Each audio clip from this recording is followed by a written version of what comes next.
I watched A Quiet Place day one and I really liked it, which was a shock to me because I didn't care for the other two Quiet Place movies. And I don't want to just turn this into like me shitting on those, but I will say that I thought that the world, like the apocalyptic alien invasion aspect of this whole thing, was uh, an interesting sort of like take on this.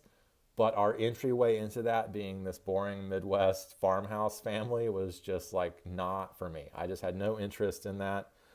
I don't like the major theme I got from the first movie was just daddy, right? Like it's just this is a movie about a daddy.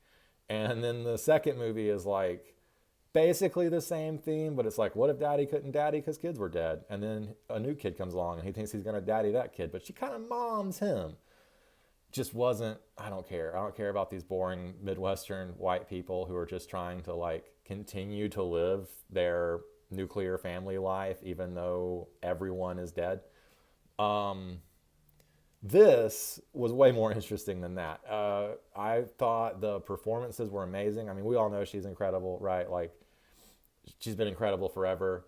But this dude, he doesn't even get really like dialogue. Like she gets a bunch of front loaded dialogue before the event happens, but he's just kind of pops up after everything's gone down and he can't say anything. And he's still like, you understand who this guy is. You understand what his deal is. You, from the way that he looks, from the way that he responds to things, his facial expressions, you know what he's thinking. You know how he's emotionally responding to things. You like when he's having his little panic attacks, it felt so authentic to me. I was like, I think I would know how I would need to respond to this guy. Like he's triggering my like empathy as a human and not just like my intrigue as a passive movie observer. Like I'm like, I want to help this guy. I want to crawl into the screen. I want to help this guy. Uh, just really good, really solid. I loved the perspective that she's terminally ill, so she doesn't really care anyway. She's basically on death's door. She's in an extreme amount of pain.